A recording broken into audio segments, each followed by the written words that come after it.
Hey guys, welcome back to our channel, and in this video we are going to talk about difference between marginal costing and absorption costing. So costing మొత్తంలో the trickiest part ఏదైనా ఉంది అంటే marginal costing and absorption costing మధ్యలో ఉన్న చిన్న తేడాని తెలుసుకోవడము. So ఇవాళ వీడియోలో నేను ఏం చేస్తానంటే ఒక క్వశ్చన్ని తీసుకున్నాను ICAI మెటీరియల్ నుంచి. ఈ క్వశ్చన్ని we will prepare as per the absorption costing. We will also prepare the same problem on a marginal costing method. Okay, so ఒకటే క్వశ్చన్ని రెండు మెథడ్లో ఒకటేసారి చేయడం వల్ల మనకు ఆ రెండింటి మధ్యలో ఉన్న స్లైట్ తేడా తెలిసిపోతుంది. అట్ ద సేమ్ టైం మనము ఫార్ములాని కూడా మనం ఇక్కడ డిరైవ్ చేయొచ్చు. అంటే ఫార్ములా ఎలా వచ్చింది, ఒక షెడ్యూల్ ఉంటుంది, ఒక ఫార్మాట్ ఉంటుంది కదా. సో ఆ ఫార్మాట్ని ఎలా చేస్తారనేది మనం ఇక్కడ చెప్తాం. సో ఇవాళ మొత్తం సెషన్లో మనకి ఏం తెలుస్తుంది అంటే difference between marginal costing and absorption costing, దాని మెయిన్ పల్స్ ఏంటి, మెయిన్ తేడా ఏంటి, అదొకటి మనకి ఇక్కడ తెలిసిపోతుంది. ప్లస్ ఈ క్వశ్చన్ని మనము ఆన్సర్ చేస్తాం. సో డైరెక్ట్ మనం క్వశ్చన్ని ఆన్సర్ చేస్తామంటే ఏమైపోతుందంటే నంబర్సే గుర్తుపెట్టుకుంటాం. సో దానికన్నా ముందు ఫార్మాట్ని డిరైవ్ చేయాలి. అంటే ఫార్మాట్ అలా ఎందుకు వచ్చిందో తెలిస్తే ఈ చాప్టర్లో ఉన్న మిగతా క్వశ్చన్స్ మీరు ఓన్గా చేసుకోవాలనేదే నా ప్రయత్నం. Right, so come back to our topic.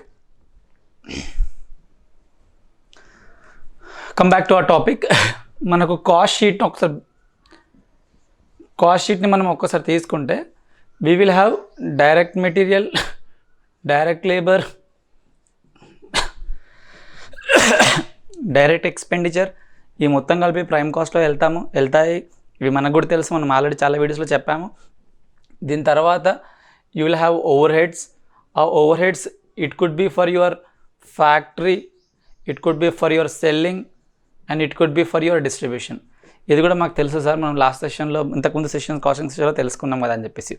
ఇవాళ ఏం చేస్తామంటే ఇదే సేమ్ కాస్ట్ షీట్ని మనం absorption costing and marginal costing ఫార్మాట్లో రాస్తాం. ఎలా రాస్తామో చూడండి. First I will talk about the marginal casting.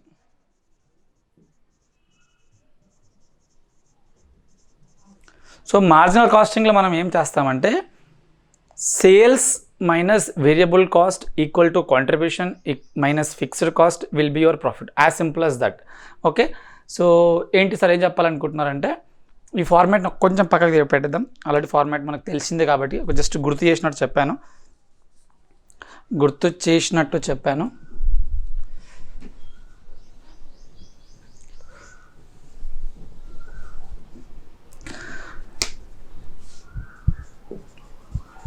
Sales A number ఉంటే ఆ number minus variable cost will give you contribution minus fixed cost will give you profit. Sir ఇంతేనా sir, ఎంత సింపుల్గా ఉంటుందంటే ఫార్మాట్ ఇదే. దీన్ని ఎలాబరేట్ చేసి ఎలా రాయొచ్చు అంటే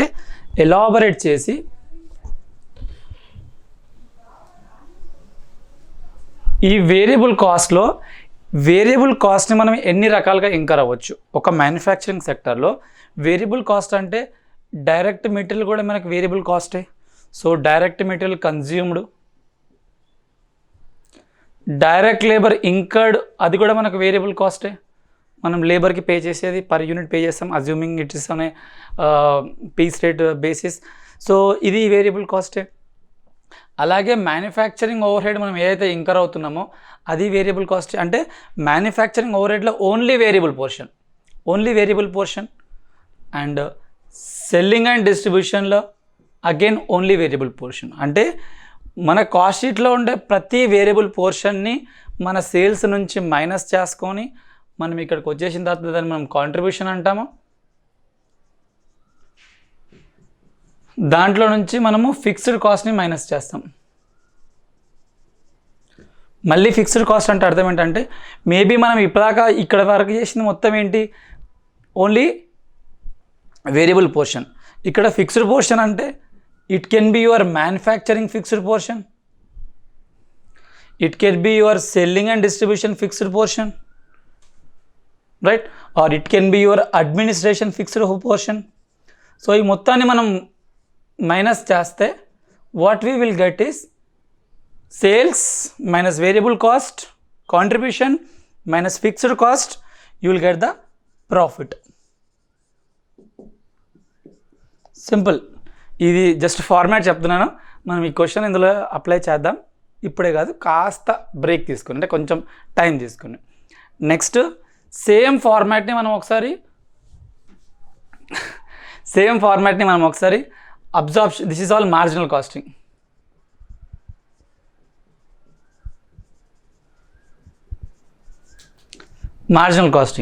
సో మార్జినల్ కాస్టింగ్లో ఏం చేస్తామంటే సేమ్ ఫార్మాట్ ఇన్కమ్ స్టేట్మెంట్ చేస్తప్పుడు సేల్స్ మైనస్, ఇలా వేరియబుల్ కాస్ట్ని మైనస్ చేసే లాజిక్ అబ్జార్ప్షన్ కాస్టింగ్ తెలియదు. అబ్జార్ప్షన్ కాస్టింగ్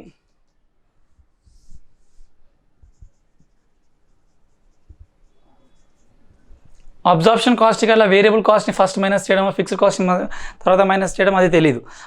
అబ్జార్ప్షన్ కాస్టింగ్ తెలిసింది ఒకటే ఏంటంటే, ఒక్కొక్క కస్టమర్కి నువ్వు ఒక ప్రోడక్ట్ని మ్యానుఫ్యాక్చరింగ్ చేసి ఇచ్చావంటే నీ మ్యానుఫ్యాక్చరింగ్ యూనిట్లో ఎంతో అంత ఫిక్స్డ్ పోర్షన్ కూడా నువ్వు ఇంకర్ అయ్యి ఉంటావు. ఆ ఫిక్స్డ్ పోర్షన్ని కస్టమర్ దగ్గర నుంచి నువ్వు కలెక్ట్ చేసుకోవాలి. అంటే you should absorb the fixed portion of your factory to each customer, to each contract, to each project, okay, to each job. ఏదైనా సరే ఒక కొటేషన్ ఇచ్చినప్పుడు ఆ కొటేషన్లో నీ ఫిక్స్డ్ కాస్ట్ కూడా అందులో ఉండాలి. అది నువ్వు ప్రతిసారి క్యాలిక్యులేట్ చేయడం కష్టం కాబట్టి ఇయర్లీ ఒకసారి క్యాలిక్యులేట్ చేసి we will find out the absorption recovery rate, fixed overhead absorption rate. అంటే ఏ రేట్లో నువ్వు ఫిక్స్డ్ ఓవర్ హెడ్ని ఒక ప్రాజెక్ట్ పైన కానీ, ఒక జాబ్ పైన కానీ, ఒక కస్టమర్ పేరు పైన కానీ, ఒక సర్వీస్ పైన కానీ ఛార్జ్ చేస్తావో దాన్ని మనం అబ్జార్ప్షన్ రేట్ అంటాం. అంటే ఇప్పుడు నేను ఇక్కడ మ్యానుఫ్యాక్చరింగ్ చేసుకొని ఉన్నాను, నాకు ఒక క్లయింట్ ఒక వర్క్ కోసం వచ్చాడు, అంటే ఒక జాబ్ వర్క్ కోసం వచ్చాడు, ఇంకో క్లయింట్ ఇంకొక జాబ్ వర్క్ కోసం వచ్చాడు, ఇంకొక పెద్ద కార్పొరేట్ క్లయింట్ వచ్చాడు, ఒక చిన్న కస్టమర్ వచ్చాడు. సో ఇంతమందికి నేను ఏం చేస్తాను అంటే, ఓకే ఈ కస్టమర్ కోసం 100 అవర్స్ ఇంకర్ అవుతున్నాను, ఈ కస్టమర్ కోసం 500 అవర్స్ ఇంకర్ అవుతున్నాను, ఈ కస్టమర్ కోసం నేను 1000 అవర్స్ ఇంకర్ అవుతున్నాను. అంటే depending upon the number of hours that I'm spending on their project, I'm recovering my fixed portion to their cost sheet. అంటే వాళ్ళ కాస్ట్ షీట్లో వాళ్ళ కొటేషన్లో నేను ఛార్జ్ చేసి వాళ్ళ ప్రైజింగ్లో నేను తీసుకుంటున్నాను. అంటే మామూలుగా అయ్యే ప్రైస్కి నా ఫిక్స్డ్ ఓవర్ హెడ్ కూడా అలొకేట్ చేస్తున్నాను. So this is called absorption of fixed over head. అది కేవలము అబ్జార్ప్షన్ మెథడ్లోనే ఉంటుంది, మార్జినల్ కాస్టింగ్లో ఉండదు. అది ఓన్లీ మేనేజ్మెంట్ డెసిషన్ మేకింగ్ పర్పస్కి వాళ్ళు వాడుకుంటారు. ఎలా వస్తుంది కాంట్రిబ్యూషన్, ఏది ఈఓక్యూ, బ్రేక్ ఈవెన్ పాయింట్, ఏది మార్జిన్ ఆఫ్ సేఫ్టీ, ఇలాంటి క్యాలిక్యులేషన్స్కే మార్జినల్ కాస్టింగ్ సెట్ అవుతుంది తప్ప కస్టమర్కి కొటేషన్ ఇస్తేప్పుడు you have to charge everything that you are incurring in the factory. మీ ఫ్యాక్టరీలో వేరియబుల్ పోర్షన్తో పాటు ఫిక్స్డ్ పోర్షన్ కూడా ఇంకర్ అవుతున్నారు. ఇప్పుడు మీరు క్లాసెస్కి వస్తున్నారు అంటే నేను వేరియబుల్ పోర్షన్తో పాటు నా ఫిక్స్డ్ పోర్షన్ కూడా ఇక్కడ ఉంటుంది. నా రెంట్, నా ఎలక్ట్రిసిటీ, నా ఇన్సూరెన్స్, నా ట్రావెలింగ్, ఇవన్నీ నా ఫిక్స్డ్ పోర్షన్. సో ఈ పోర్షన్ని కూడా నేను కలెక్ట్ చేసుకోవాలి. అంటే to price a product in a correct way I should recover my fixed cost also. కాబట్టి ఇక్కడ అబ్జార్ప్షన్ కాస్టింగ్లో వీడికి వేరియబుల్ నుంచి ఫిక్స్డ్ అలాంటిది ఏం లేదు. He will calculate everything as is cost. Okay, so ఇప్పుడు ఫస్ట్ వాళ్ళు ఎలా క్యాలిక్యులేట్ చేస్తారంటే ప్రొడక్షన్కి సంబంధించి ఒక ఫ్యాక్టరీలో నువ్వు ఏమేమి ఇంకర్ అవుతావు ఫస్ట్ అది మొత్తం ఒక చంక్ తీసుకుంటాడు, అంటే ఒక మేజర్ పార్ట్గా తీసుకుంటాడు. ఒక ఫ్యాక్టరీలో you will incur direct material, ఒక ఫ్యాక్టరీలో you will incur direct labour, ఒక ఫ్యాక్టరీలో you will incur manufacturing fixed over head and you will incur manufacturing variable over head. అదేంటి సార్ ఇక్కడ సగ్రిగేట్ చేయాలంటే ఇది వీడికి తెలియదు, సగ్రిగేషన్ ఏం తెలియదు. వాడికి తెలిసింది ఏంటంటే నేను నా ఫ్యాక్టరీలో మొత్తం ఏమేమి ఇంకర్ అవుతున్నాను, నాకు మొత్తం ఛార్జ్ చేయాలి. నా కస్టమర్ దగ్గర నుంచి సగం ఛార్జ్ చేసి నేను ఇబ్బందులు పడదలుచుకోవట్లేదు, నేను ప్రైస్ ఎక్కువ కొటేషన్ ఇవ్వదలుచుకోవట్లేదు, తక్కువ కొటేషన్ ఇవ్వదలుచుకోవట్లేదు. ట్రూ కాస్ట్ ఫైండ్ అవుట్ చేయాలనుకున్నప్పుడు I will calculate my manufacturing overhead also. Manufacture ఓవర్ హెడ్ని కూడా కన్సిడర్ చేస్తాను because I'm incurring all these in a factory, in a production manufacturing unit. So direct material, direct labour, manufacturing overhead, fixed overhead, ఇవన్నీ చూసేసి ఈ will say cost of goods manufactured అంటాడు. అంటే ఇప్పుడు ఈ sales portion పక్కకు పెట్టండి ప్రస్తుతానికి, అది మనకు పెద్దగా పని లేదు. ఇప్పుడు ఇక్కడ నుంచి చూడండి, అంటే ఇప్పుడు ఈ పార్ట్ని చూడండి, ఓన్లీ దిస్ పార్ట్. ఈ పార్ట్లో ఒక ఫ్యాక్టరీలో you are incurring material, you are incurring labour, you are incurring fixed overhead, variable overhead. మొత్తం కలిపేసి your saying cost of goods manufactured, goods మొత్తం మ్యానుఫ్యాక్చర్ చేయడానికి మీకు ఎంతగా అవుతుంది అనేది ఇక్కడ మనకు ఇవన్నీ యాడ్ చేస్తే తెలుస్తుంది. అది ఇప్పుడు ఏమంటారు సార్ అంటే దీనికి add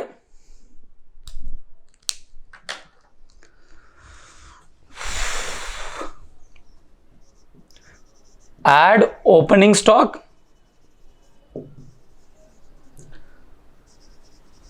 deduct closing stock.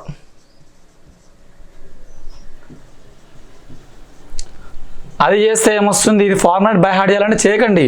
Cost of goods manufacture అంటే in a period me production యూనిట్లో ఎన్ని గూడ్స్ మ్యానుఫ్యాక్చర్ చేశారనేది ఇక్కడ వరకు తెలుస్తుంది. అందులో మీరు కొన్ని ఓపెనింగ్ స్టాక్స్ వాడుకున్నారు. ఇప్పుడు ఒక ఫ్యాక్టరీ ఉంది, ఫ్యాక్టరీలో నేను కొన్ని మ్యానుఫ్యాక్చరింగ్ చేస్తానంటే నేను మ్యానుఫ్యాక్చరింగ్ చేయకముందే ఆల్రెడీ కొన్ని ఉన్నాయి స్టాక్స్. సో ఓపెనింగ్ స్టాక్ని యాడ్ చేస్తాను, కొన్ని మిగిలిపోయాయి అంటే నేను ఇంకా అమ్మలేకపోయాను అంటే ఓపెనింగ్ స్టాక్ని యాడ్ చేసి క్లోజింగ్ స్టాక్ని ఎండ్ ఆఫ్ ద ఇయర్ నుంచి ఉన్న స్టాక్ని తీసేస్తే నాకు ఏదైతే వస్తుందో that is cost of goods sold. ఎందుకో లాజిక్ అర్థం చేసుకోండి. ఇప్పుడు ఒక ఫ్యాక్టరీని ఎగ్జాంపుల్ తీసుకోండి. ఫ్యాక్టరీలో ఆల్రెడీ అక్కడ 100 యూనిట్స్ ఉన్నాయి, నేను 500 యూనిట్స్ మ్యానుఫ్యాక్చరింగ్ చేశాను, ఒక 50 యూనిట్స్ మిగిలిపోయాయి. అంటే దాని అర్థం ఏంటి, 600 మొత్తం నా స్టాకు, 50 మిగిలిపోయాయి అంటే నేను 550 యూనిట్స్ని సేల్ చేశాను అని అర్థం. సో నా కాస్ట్ ఆఫ్ గూడ్స్ మ్యానుఫ్యాక్చర్డ్కి నా ఓపెనింగ్ స్టాక్ని యాడ్ చేస్తూ క్లోజింగ్ స్టాక్ని డిడక్ట్ చేస్తే వచ్చిన దాన్ని మనము కాస్ట్ ఆఫ్ గూడ్స్ సోల్డ్ అంటాము. సరే సార్, మళ్ళీ దీని తర్వాత ఏమంటారంటే ఇలా వచ్చిన తర్వాత what we will do is we will add or deduct over absorption or under absorption. ఏం చెప్పాలనుకుంటున్నారు సార్ అంటే ఒక కస్టమర్ నా దగ్గరికి వచ్చినప్పుడు నేను క్యాలిక్యులేషన్ చేసుకునే టైం ఓపిక అవన్నీ నాకు లేక కస్టమర్ రాగానే నేను క్యాలిక్యులేట్ చేసుకున్నాను, ఇన్ని గంటలకి ఇంత, లేకపోతే ఇన్ని మెషిన్ అవర్స్ రన్ చేస్తే ఇంత అంటే నా ఫిక్స్డ్ ఓవర్ హెడ్ని ఏదో ఒక బేసిస్ చేసుకొని కస్టమర్కి ఛార్జ్ చేసేసాను. కస్టమర్ బిల్లు పే చేశాడు, వెళ్ళిపోయాడు, అయిపోయింది. కానీ ఎండ్ ఆఫ్ ద ఇయర్ నేను క్యాలిక్యులేట్ చేసుకోవాలి, నిజంగా నేను ఒక కస్టమర్కి ఇంత ఛార్జ్ చేస్తాను, నిజంగా అంతే ఇంకర్ అయ్యానని చెప్పి. సపోజ్ నేను ఎక్కువ ఛార్జ్ చేశాను అంటే ఓవర్ అబ్జార్ప్షన్, అంటే నేను ఇంకర్ అయింది 50,000 ఖర్చు ఇంకర్ అయ్యాను, కానీ వాడికి 70,000 ఖర్చు ఛార్జ్ చేశాను అంటే 20,000 ఎక్స్ట్రా ఛార్జ్ చేస్తావు కదా, నీ కాస్ట్ షీట్ల నుంచి అది తీసేసేయి. సో అండర్ అబ్జార్ప్షన్ అయితే యాడ్ చేయి, ఓవర్ అబ్జార్ప్షన్ అయితే డిడక్ట్ చేయి. Then add selling and distribution overhead, you will get your total cost. ఈ సేల్స్ల నుంచి ఈ టోటల్ కాస్ట్ మైనస్ చేస్తే you will get your profit. You will get your profit. Okay, so ఇది మన ఫార్మాట్కి నేను చాలా టైమే తీసుకున్నాను. బట్ ఫార్మాట్ అర్థం చేసుకోకుండా ఒక నంబర్ని ప్లస్ఓ మైనస్ చేసి చేస్తే ఎగ్జామ్లో తప్పబోయే ఛాన్సు 99% ఉంటుంది. ఓకే, సో అది మన పద్ధతి కాదు. మన సన్మార్క్ ఛానల్లో కాన్సెప్ట్ లేనిదే మనం సమ్ చేయకూడదు. Okay fine. సో ఇది మన మొత్తం కహాని. ఇప్పుడు క్వశ్చన్కి రండి సార్. ఈ ఫార్మాట్ అయిపోయింది అనుకుంటే క్వశ్చన్కి వద్దాం.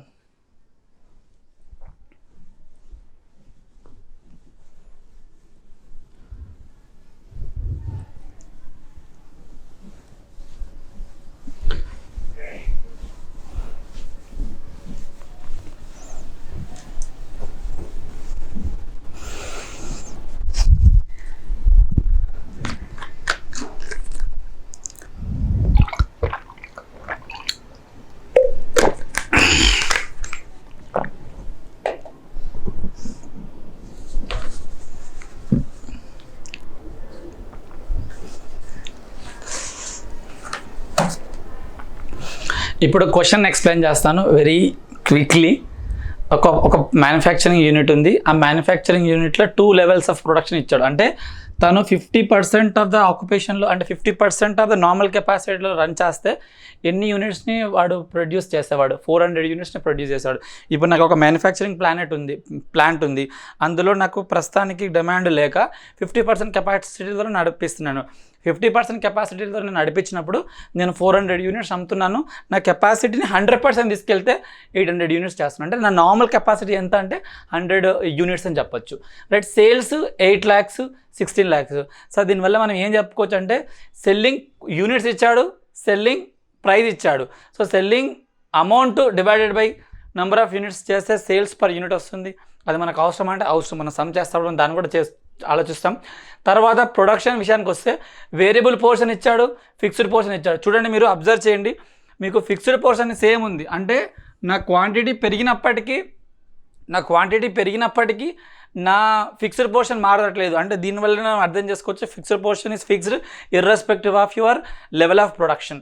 అలాగే సెల్లింగ్ అండ్ డిస్ట్రిబ్యూషన్లో కూడా ఫిక్స్డ్ పోర్షన్ సేమ్గానే ఉంది. అంటే ఇట్ ఈస్ నాట్ చేంజింగ్. ఏది ఓన్లీ వేరియబుల్ పోర్షన్ డబుల్ అయింది అంటే ఇది 50% అది 100% కాబట్టి వేరియబుల్ పోర్షన్ పెరిగిపోతుంది. ఇప్పుడు మనం వేరియబుల్ కాస్ట్ పర్ యూనిట్ కూడా మనము ఫైండ్ అవుట్ చేసుకోవచ్చు అవసరం ఉన్నప్పుడు. ఇంకొకటి ఈ క్వశ్చన్లో ఓపెనింగ్ స్టాక్ లేదంటున్నాడు. ప్రొడక్షన్ 220 యూనిట్స్ చేసాము, సోల్డ్ 160 యూనిట్స్ సేల్ చేసాము. సో ఇండైరెక్ట్గానే చెప్పగానే ఏం చెప్తున్నాడు, నీకు ఓపెనింగ్ స్టాక్ లేదు, నువ్వు ప్రొడక్షన్ 220 యూనిట్స్ చేసావు, 160 యూనిట్స్ నువ్వు అమ్మగలిగావు అంటే ఇండైరెక్ట్గా 60 యూనిట్స్ నీ క్లోజింగ్ స్టాక్ అని మనకి ఇక్కడ క్వశ్చన్లో ఇవ్వలేదు. మనం చదువుతూనే ఇంటర్ప్రిటేషన్లో దాన్ని మీనింగ్ లాగాలి. తర్వాత అబ్జార్ప్షన్ రికవరీ రేట్ అని అడుగుతున్నాడు, అది ఫస్ట్ క్వశ్చన్. నేను ఇక్కడ చేస్తాను. Fixed overhead absorption recovery rate. Okay, so దీని మీనింగ్ అర్థం చేసుకోండి. ఫార్ములా బుక్లో ఉంది, అయిపోద్ది. మీనింగ్ ఏంటంటే నువ్వు బడ్జెట్ చేసేటప్పుడు నీకు తెలుసు ఏంటి 1.6 lakhs నువ్వు ఇంకర్ అవుతావు అని చెప్పేసి. ఓకే, సో నువ్వు ఆ 1.6 lakhs ఇంకర్ అవుతావు అనేది నీకు ఎప్పుడు తెలుసు? ఇయర్ స్టార్టింగ్లోనే తెలుసు కదా, నేను 1.6 ఇంకర్ అవుతాను అంటే బడ్జెట్ చేసేటప్పుడే, ఇయర్ స్టార్ట్ అవుతప్పుడే you have a very clear understanding that you are going to incur 1.6 lakhs for the year. But what is your level? Your level is 800 units. అంటే నార్మల్గా నువ్వు ఇంకర్ అవుతుంది 1.6 lakhs. నార్మల్ కెపాసిటీతో రన్ చేస్తే నువ్వు 800 యూనిట్స్ని manufacturing చేస్తావు. అంటే budgeted, formula వైజ్గా వెళ్ళకండి, budgeted fixed expenditure divided by normal capacity. Exam హాల్లో ఫార్ములా మనం ఓన్గా రాయగలగాలి, అంతేగాని గుర్తుపెట్టుకొని పోవాలి, మర్చిపోవడం అలాంటి పరిస్థితి ఉండకూడదు. సో 1.6 lakhs అనేది మనం ఇంకర్ అవుతున్నది divided by number of units. Normal capacity ప్రకారం 800 యూనిట్స్ మనం చెయ్యాలి. మనం మ్యానుఫ్యాక్చరింగ్ చేయాల్సింది 800 యూనిట్స్. So 200 per unit. ఇది ఏంటో ఫస్ట్ ఫైండ్ అవుట్ చేయండి. 200 పర్ యూనిట్ అంటే ఏదైనా ఒక కస్టమరు ఒక్క యూనిట్ కోసం నా దగ్గరకు వస్తే వాడికి నేను వేరియబుల్ కాస్ట్ నా ప్రాఫిట్ ఎలిమెంట్ కాకుండా 200 రూపీస్ ఛార్జ్ చేస్తాను. దాని meaning over head absorption recovery rate, fixed manufacturing recovery rate. నేను నా కస్టమర్కి ఒక్క ప్రోడక్ట్కి పైన 200 యూనిట్స్ చేస్తారు. అంటే ప్రతిసారి యూనిట్స్ పైన చేయాలంటే నాట్ నెసెసర్లీ. కొన్ని క్వశ్చన్లో రికవరీ రేట్ అనేది నెంబర్ ఆఫ్ మెషిన్ అవర్స్ పైన డిపెండ్ అవ్వచ్చు, రికవరీ రేట్ అనేది నెంబర్ ఆఫ్ లేబర్ అవర్స్ పైన కూడా డిపెండ్ అవ్వచ్చు. Depending upon the sector, depending upon the industry, depending upon the company వాళ్ళు చేస్తారు. బట్ ప్రస్తుతానికి ఉన్న క్వశ్చన్ ప్రకారం యూనిట్సే ఉన్నాయి కాబట్టి యూనిట్స్ చేస్తాం. అంటే recovery rate is 200 rupees per unit. ఒక కస్టమర్కి 200 రూపీస్ చొప్పున నేను ఛార్జ్ చేస్తాను. అంటే ఒక కస్టమర్కి అంటే ఒక కస్టమర్ కాదు, ఒక ప్రోడక్ట్కి పర్ యూనిట్ కాబట్టి. సో ఫస్ట్ క్వశ్చన్కి ఆన్సర్ మనకు అర్థమైపోయింది. సెకండ్ క్వశ్చన్కి ఆన్సర్ చూద్దాం. ఇంకోటి ఏమంటున్నాడు, అండర్ రికవరీ జరిగిందా ఓవర్ రికవరీ జరిగిందా అని చెప్పంటారు. అంటే నువ్వు కస్టమర్ వచ్చిన ప్రతిసారి ఒక యూనిట్కి 200 ఛార్జ్ చేస్తా పోయినావు, కానీ ఎండ్ ఆఫ్ ద ఇయర్ చూసుకుంటే నిజంగా నువ్వు అంతే ఇంకర్ అయ్యావా నాకు చెప్పు అన్నాడు. ఓకే, సో మనకి ఇక్కడ ప్రొడక్షన్ ఏమైతే ఇచ్చాడో ఇది ఒక క్వార్టర్కి అనమాట. క్వశ్చన్ నేను జస్ట్ ఇలా రాశాను, క్వార్టర్కి. అంటే ఒక క్వార్టర్లో తను 220 యూనిట్స్ ప్రొడ్యూస్ చేశాడు. అంటే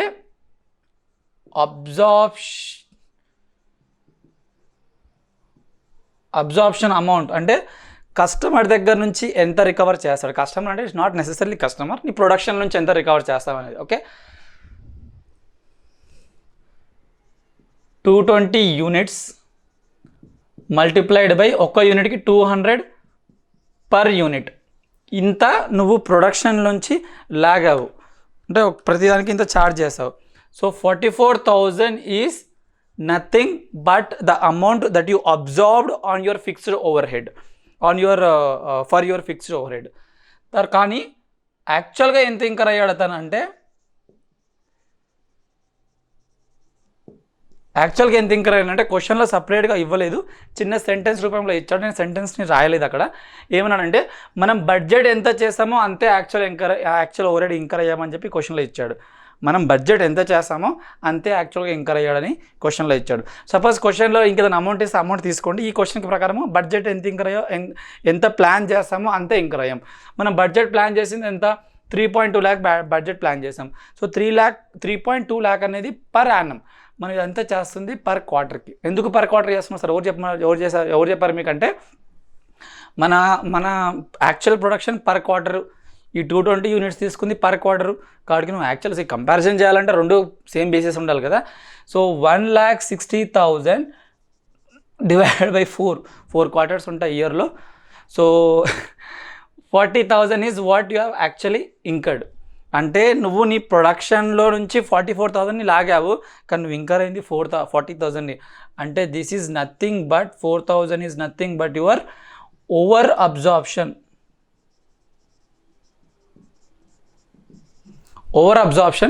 జరిగిపోయింది. సరే ఇది కూడా ఫైన్. నాకు సెకండ్ క్వశ్చన్ కూడా వచ్చేసింది. సరే మరి ఇప్పుడు ఏమంటారంటే now the third question is we will try to find out the profit based upon each methods. First absorption ఓవర్ హెడ్కి వెళ్దాం.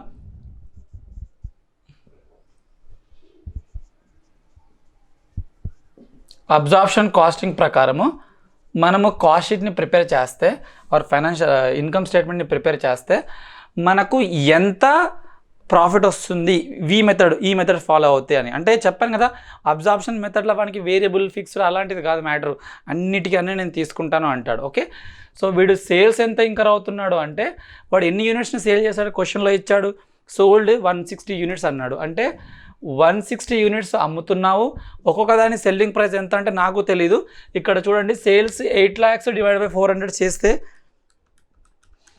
2,000 వస్తుంది. 2,000 is your selling price multiplied by 160 చేస్తే 3,20,000 is your sales. Okay, so దీని నుంచి నేనేం చెప్పాను, వేరియబుల్ ఫిక్స్డ్ సెగ్రిగేట్ చేసే ఫ్యామిలీ కాదు ఇది మొత్తం తీసుకునే family. Okay, so first will go with the factory or manufacturing cost అంటే ఇంకా బెటర్గా ఉంటుంది. మ్యానుఫ్యాక్చరింగ్ కాస్ట్ మొత్తాన్ని తీసుకుంటాం. సో అందులో ఏమేమి తీసుకుంటామంటే నువ్వు ఏమేమి ఇంకర్ అయ్యావు అన్నీ తీసేసుకుంటాం. సో ఏమేమి ఇంకర్ అయ్యావు అంటే క్వశ్చన్లో ఇక్కడ ఇచ్చేసాను కదా. సో ప్రొడక్షన్ విషయానికి వచ్చినప్పుడు how much we're incurring variable portion we're incurring per unit. చూడండి మనము మనం మ్యానుఫ్యాక్చరింగ్ చేస్తుందని 220 యూనిట్స్ మ్యానుఫ్యాక్చరింగ్ చేస్తున్నాం. ఇక్కడ గుర్తుపెట్టుకోండి పాయింట్, మనం మ్యానుఫ్యాక్చరింగ్ చేస్తుంది 220 యూనిట్స్. మన మ్యానుఫ్యాక్చరింగ్ కాస్ట్ కూడా 220 యూనిట్స్కే ఉండాలి. 220 యూనిట్స్ మల్టిప్లైడ్ బై పర్ యూనిట్కి ఎంత అవుతుంది 3.2 lakh డివైడ్ బై 400 చేస్తే పర్ యూనిట్కి వేరియబుల్ కాస్ట్ వస్తుంది 3.2 lakh డివైడెడ్ బై 400 చేస్తే 800 వస్తుంది. సో దీన్ని మల్టిప్లై చేస్తే 1,76,000 is your variable cost. Me fixed cost విషయానికి వచ్చినప్పుడు మనము అబ్జార్ప్షన్ కాస్ట్ అంటే ఇప్పుడు అబ్జార్ప్షన్ చేసే ఫ్యామిలీ వీడు ఎంత అబ్జార్బ్ చేశాడు 44,000 రూపీస్ని అబ్జార్బ్ చేశాడు. సో 44,000 ఇక్కడ తీసేసుకుంటాం. ఓకే, సో 44,000 తీసేసుకున్న తర్వాత what we will do is we will add opening stock.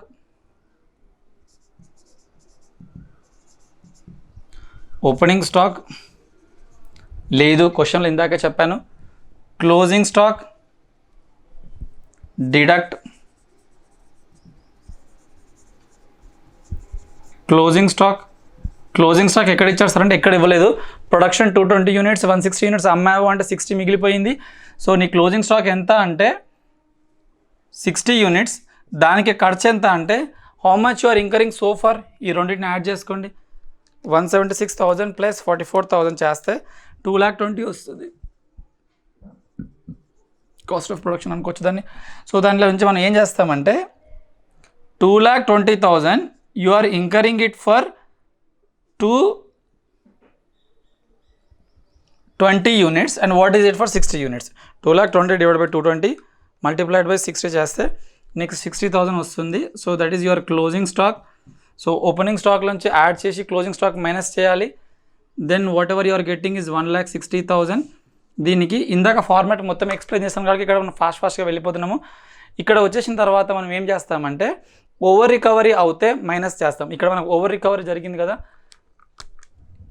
ఈ 44,000లో మనము 4,000 ఓవర్ రికవరీ చేస్తాం. ఈ 4,000 ఓవర్ రికవరీ చేస్తాం కాబట్టి దాన్ని మనం మైనస్ చేస్తాం. అంటే deduct over recovery of fixed overhead, fixed expenditure 4,000 minus చేస్తాం. సో మనకు యాక్చువల్ కాస్ట్ వస్తుందని చెప్పడానికి 1,56,000. దీనికి మనం ఏం చేస్తామంటే add selling and distribution over head. అందులో వేరియబుల్ పోర్షన్ చూద్దాం. వేరియబుల్ పోర్షన్ ఎంత, మనం సేల్ చేసింది ఎంత, మనము సేల్ చేసింది ఓన్లీ 160 యూనిట్స్ మాత్రమే సేల్ చేస్తాం. సో 160 యూనిట్స్ మల్టిప్లైడ్ బై ఒక్కో దానికి ఎంత ఇంకర్ అయ్యాము 1.6 lakhs డివైడ్ బై 400 చేస్తే పర్ యూనిట్కి తెలుస్తుంది 1.6 lakhs.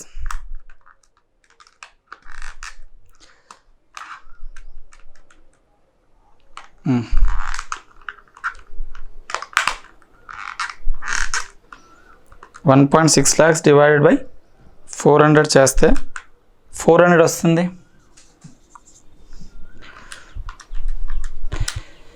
64,000. ఓన్లీ వేరియబుల్ పోర్షన్కి నెంబర్ ఆఫ్ యూనిట్స్ చూసుకోండి. ఫిక్స్డ్ పోర్షన్కి ఎంత ఇంకర్ అయ్యాం 2.4 lakh ఇంకర్ అయ్యాం. 2.4 lakh డివైడ్ బై 4 చేస్తే నీకు 60 వచ్చేస్తుంది. ఎందుకంటే ఇది ఫిక్స్డ్ పోర్షన్ మారదు, కానీ ఓన్లీ క్వార్టర్ కాబట్టి డివైడ్ బై 4 మనము చేస్తున్నాం. సో మన టోటల్ కాస్ట్ మొత్తం ఎంత వస్తుంది 156,000 ప్లస్ 64,000 ప్లస్ 60,000 చేస్తే 2,80,000 మీ టోటల్ కాస్ట్ అవుతుంది. ఓకే, సో నీ సేల్స్ 3,20,000, నీ టోటల్ కాస్ట్ 2,80,000. సో రెండింటి మధ్యలో తేడా నీ ప్రాఫిట్ ఎంత అంటే 3,20,000 మైనస్ 2,80,000 చేస్తే 40,000 అనేది నీ ప్రాఫిట్ అవుద్ది. Okay, so this is absorption accounting. Absorption మెథడ్లో మనము కాస్ట్ని ఫైండ్ అవుట్ చేసాము. ఫార్మాట్ ఎక్స్ప్లెయిన్ చేయడానికి చాలా టైం తీసుకున్నాను. మీరు కరెక్ట్గా అర్థం చేసుకుంటే మీకు ఈ సబ్స్టిట్యూట్ చేయడం చాలా చిన్న పని. మ్యాథమెటిక్స్ పైన ఫోకస్ చేయకండి, క్యాలిక్యులేటర్ పైన ఫోకస్ చేయకండి. ఎందుకు చేస్తున్నాము, అలా చేయడానికి రీజన్ ఏంటి, అది మనం ఫోకస్ ఉండాలి. అలా చేస్తేనే మనకు కాన్సెప్ట్స్ వచ్చినట్టు, రేపటి రోజు మనము కాన్ఫిడెంట్గా బతికినట్టు. ఓకే, సో ఏం చేస్తారు సార్ ఇప్పుడు అంటే మనం అబ్జార్ప్షన్ కాస్టింగ్ చేసేసాము. నా will move on to the marginal costing. So marginal casting అంటే ఓన్లీ మేనేజ్మెంట్ పర్స్పెక్టివ్లో మనం చూస్తాము. వాడికి కావాల్సింది ఏంటి, నువ్వు ఎంత సేల్ చేస్తావు, ఎంత వేరియబుల్ కాస్ట్. ఫిక్స్డ్ పోర్షన్ చూస్తాడు కానీ అంత మెయిన్ క్రైటీరియా కాదు. అంటే వాడి క్లోజింగ్ స్టాక్లో ఫిక్స్డ్ పోర్షన్ ఇంక్లూడ్ అవ్వదు. ఎలాగో చూద్దాం. Sales 3,20,000 no difference here. తర్వాత వేరియబుల్ కాస్ట్ అంటాడు, వీని ఫార్మాట్ ఎంత, సేల్స్ మైనస్ వేరియబుల్ కాస్టే ఉంటుంది మార్జినల్ కాస్టింగ్ అంటే. ఈ వేరియబుల్ కాస్ట్లో మ్యానుఫ్యాక్చరింగ్లో ఎంత ఇంకర్ అయ్యావు దాన్ని సపరేట్గా చూపించుకో. మ్యానుఫ్యాక్చరింగ్లో ఎంత ఇంకర్ అయ్యాడు వేరియబుల్ పోర్షన్ 1,76,000. సో 1,76,000 సపరేట్గా రాసుకో. అండ్ సెల్లింగ్ అండ్ డిస్ట్రిబ్యూషన్లో ఎంత ఇంకర్ అవుతున్నాడు 64,000 ఇక్కడ ఇంకర్ అవుతున్నాడు. ఓకే, సో రెండు కలిపేస్తే ఎంత అవుతుందో దానికి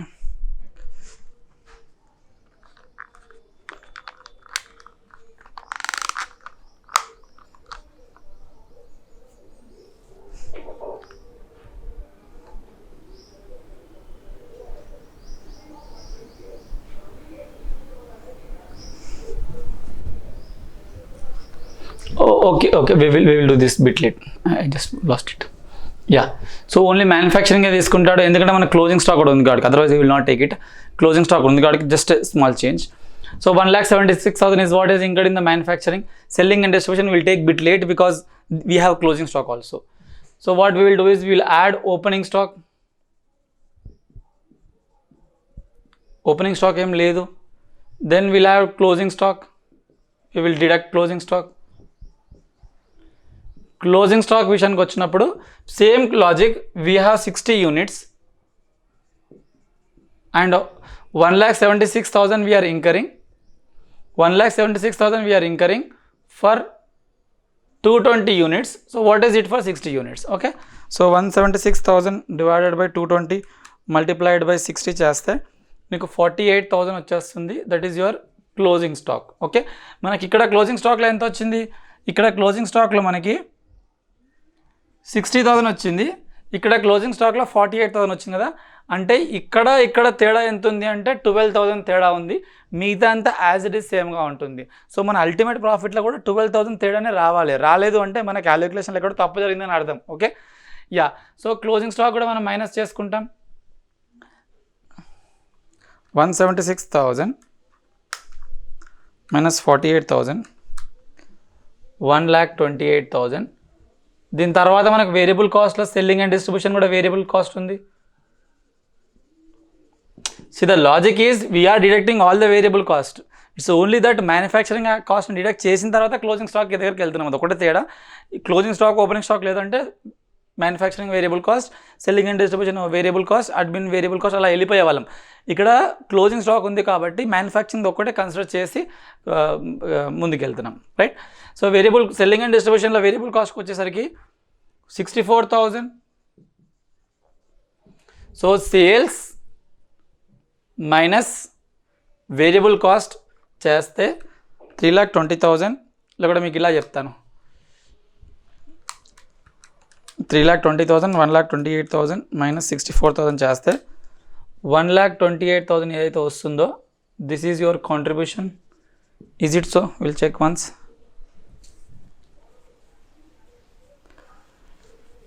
yeah, 1,28,000 is your contribution. Just cross checking.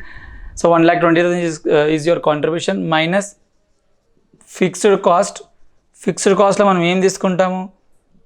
Manufacturing జరిగిన ఫిక్స్డ్ కాస్ట్ తీసుకుంటాము. అంటే ఎంత తీసుకుంటాం? 1.6 lakhs divide by 4,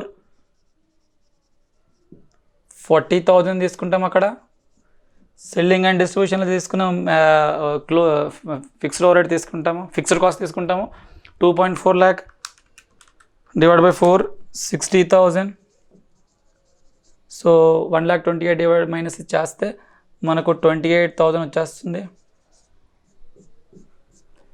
so this is your profit.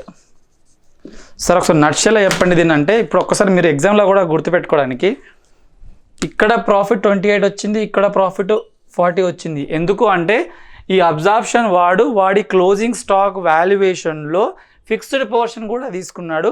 Fixed portion ఎంత తీసుకున్నాడు అంటే పర్ యూనిట్, ఇందాక మనం ఇక్కడ క్యాలిక్యులేట్ చేసాం, 200 తీసుకున్నాడు. అంటే పర్ యూనిట్ 200 రూపీస్ నువ్వు ఛార్జ్ చేస్తున్నావు. అంటే ఆ రిమైనింగ్ క్లోజింగ్ స్టాక్ ఎంత ఉంది? 60 యూనిట్స్ ఉంది. 60 into 600, 12,000. సో ఈ 12,000ని అన్నెసెసరీగా ఈ క్లోజింగ్ స్టాక్లో ఇంక్లూడ్ అయిపోయింది కాబట్టి ఇక్కడ వీడికి వచ్చే ప్రాఫిట్ 12,000 ఎక్స్ట్రా ఉంటుంది. వీడు క్లోజింగ్ స్టాక్లో ఫిక్స్డ్ పోర్షన్ తీసుకోవట్లేదు, అబ్జార్ప్షన్ వీడికి తెలియదు కాబట్టి వీడి ప్రాఫిట్ 28,000 తక్కువ ఉంది. అది మాత్రమే తేడా. ఇది మీరు కరెక్ట్గా అర్థం చేసుకుంటే మీకు ఈ చాప్టర్లో ఉన్న మిగతా సమ్స్ మీరు సొంతంగా చేసుకోవచ్చు. ఇంకా మళ్ళీ ఏం బుక్కులు కానీ వీడియోలు కానీ చూడాల్సిన అవసరం లేదు. దీన్ని అర్థం కాకపోతే ఇంకొకసారి చూడండి, లేదంటే ఒకసారి ఫార్మాట్ని మీ బుక్లో ఉన్న ఫార్మాట్ ఇంకొకసారి చూడండి. నేను చెప్పిన ఎక్స్ప్లెనేషన్ తోటి మ్యాచ్ చేసుకోండి. ఈ సమ్ని ఇంకొకసారి చూడకుండా చేయండి. అలా చేసేసిన తర్వాత మిగతా క్వశ్చన్స్ మీరు స్లోగా చేసేసుకోవచ్చు. ఓకే, సో ఇది ఇవాళ వీడియో. మీకు నచ్చినట్లయితే కమెంట్స్లో చెప్పండి, మీ ఫ్రెండ్స్ కూడా షేర్ చేయండి. Thanks for watching. Have a nice day.